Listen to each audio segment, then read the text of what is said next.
बहुत समय पहले की बात है। एक गांव में गोलू नाम का एक शैतान बच्चा रहता था।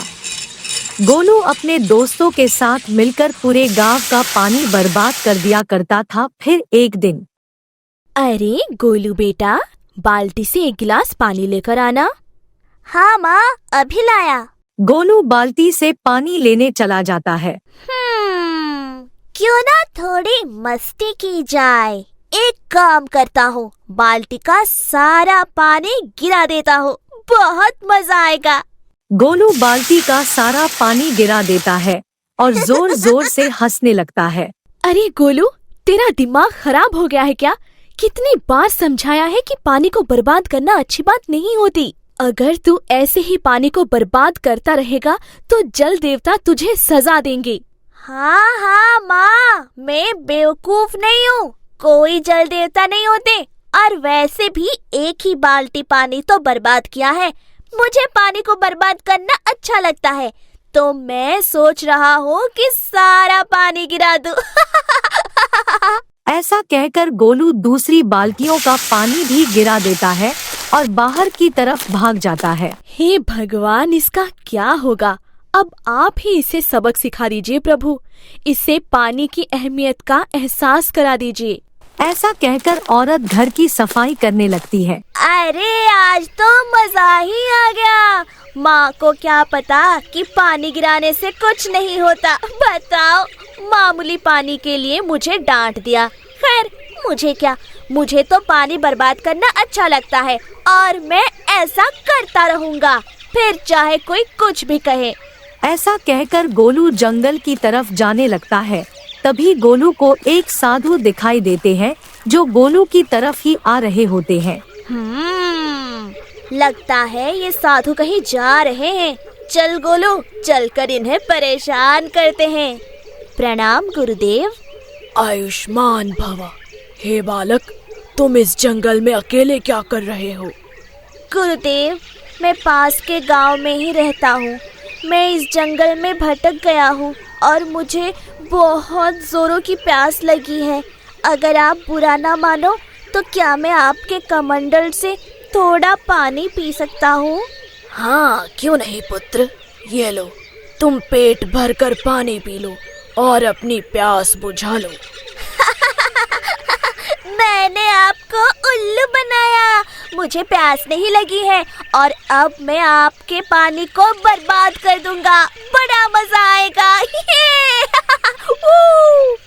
अरे पुत्र, ऐसा मत करो, मुझे अभी बहुत दूर जाना है। पानी को बर्बाद करना अच्छी बात नहीं होती। लेकिन मेरे लिए अच्छी बात होती है। ऐसा कहकर गोलू कमंडल का सारा पानी गिरा देता है। ये मजा आ गया। ये लो गुरुदेव, अपना खाली कमंडल। अरे मूर्ख, तूने ये क्या किया? तुझे पानी बर्बाद करना अच्छा लगता है ना? जा, मैं तुझे श्राप देता हूँ। आज से तू पानी नहीं पी पाएगा। आज से जब भी तू पानी पीने की कोशिश करेगा तो वो पानी रेत में बदल जाएगा। साधु गोलू को श्राप देकर वहाँ से चला जाता है। तभी मैं किसी श्राप को नहीं मानता। आए बड़ा श्राप देने वाले। ऐसा कहकर गोलू भी अपने घर चला जाता है। अरे बेटा, आ गया तो? आज तेरी वजह से मुझे काफी मेहनत करनी पड़ी है। अगर आज के बाद तूने पानी को बर्बाद किया तो मैं तेरी पिटाई करूंगी। अरे माँ, अब आप भी उस साधु की तरह मुझे पानी का ज्ञान मत दो। कौन साधु? किसकी बात कर रहा है? गोलू अपनी माँ को सारी घटना बता देता है। हे भगवान, तुझे पता है कि तूने आज कितना बड़ा पाप किया है। साधु संतों का श्राप कभी नहीं लेना चाहिए। अरे माँ, कुछ नहीं होता, मैं आपको अभी पानी पीकर दिखाता हूँ।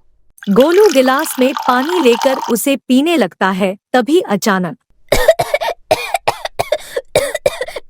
ये कैसे हुआ? मेरे मुंह में रेत कैसे आ गई? गिलास में तो पानी ही था। देखा, मैंने बोला था ना तुझे, ये साधु के श्राप के कारण हो रहा है। अब तो पानी कैसे पिएगा? मैं एक बार फिर पानी पीकर देखता हूँ माँ। गोलू जैसे ही दोबारा पानी पीने की कोशिश करता, फिर उसके मुंह में रेत भर जाती। अरे ये क्या हो रहा है मेरे साथ? लगता है साधु की कही बात सच निकल रही है। अब मैं पानी कैसे पीऊं? मुझे बहुत जोरों की प्यास लगी है। ऐसा कहकर गोलू जोर जोर से रोने लगता है। पूरे 2 दिन बीत चुके थे। साधु के श्राप के कारण वह पानी नहीं पी पा रहा था। माँ, मुझे माफ कर दो। आज मुझे पता चल गया है कि पानी के बिना जीवन अधूरा है। मुझे कल से बहुत जोरों की प्यास लगी है, लेकिन मैं पानी नहीं पी पा रहा हूँ। बेटा, मैंने तुझे कितनी बार समझाया था कि पानी को बर्बाद नहीं करते, लेकिन तूने मेरी एक न मानी। जिस पानी को तूने आज तक बर्बाद किया है, वही आज तुझसे बदला ले रहा है। अब तो एक ही चारा बचा है, हमें उस साधु के पास जाना होगा जिसने तुझे श्राप दिया था। अब वही कुछ उपाय बताएंगे। ऐसा कहकर दोनों जंगल की तरफ चले जाते हैं। कुछ ही समय में दोनों साधु के पास पहुंच जाते हैं।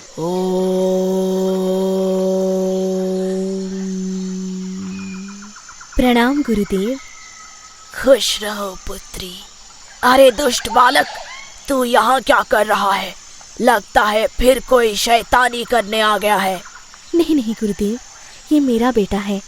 ये आपसे माफी मांगने आया है। इससे अपनी गलती का एहसास हो गया है।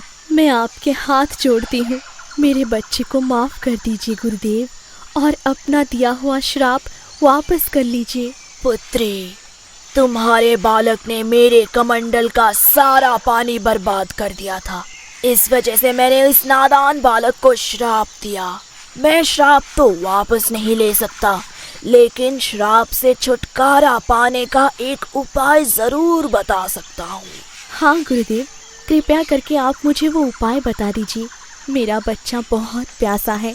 इससे पिछले 2 दिनों से पानी नहीं पिया है।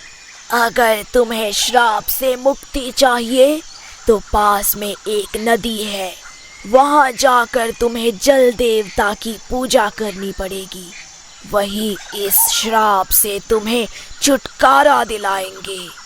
ठीक है गुरुदेव, जैसी आपकी आज्ञा। मैं अभी जाकर जल देवता की पूजा करती हूँ। अब आप मुझे आज्ञा दीजिए।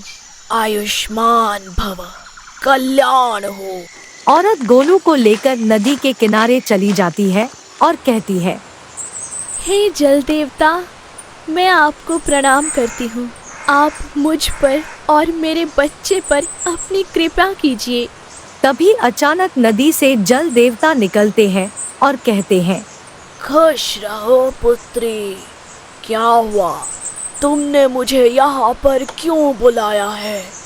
हे जल देवता, मेरे बच्चे से एक बहुत बड़ा पाप हो गया है और साधु के कहने पर मैंने आपका नाम पुकारा है।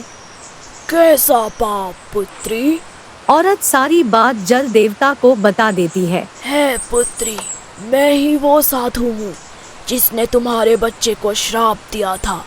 अब मैं इसे श्राप से मुक्त करता हूँ, क्योंकि इस बालक को इसकी गलती का एहसास हो गया है। मुझे माफ कर दो जल देवता, मैंने बहुत गलत किया है।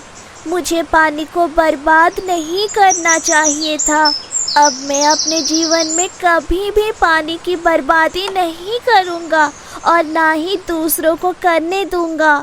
हे पुत्र, मुझे इस बात की खुशी है कि तुम्हें तुम्हारी गलती का एहसास हो गया। पुत्र, जल ही तो जीवन है, और अगर जीवन ही ना हो तो क्या करोगे? इसलिए आज के बाद जीवन में कभी भी जल को बर्बाद ना करना। ऐसा कहकर जल देवता नदी के अंदर चले जाते हैं। माँ, अब घर चलते हैं, मुझे बहुत जोरों की प्यास लगी है। दोनों घर चले जाते हैं और इस दिन के बाद गोलू पानी की बर्बादी नहीं करता और दूसरों को भी पानी बचाने की सलाह देता है। स्टोरी अच्छी लगी हो तो स्टोरी को लाइक करके चैनल को सब्सक्राइब कर लें और साथ ही बेल आइकन को भी दबा लें ताकि हमारी स्टोरी सबसे पहले आप तक पहुंच सके।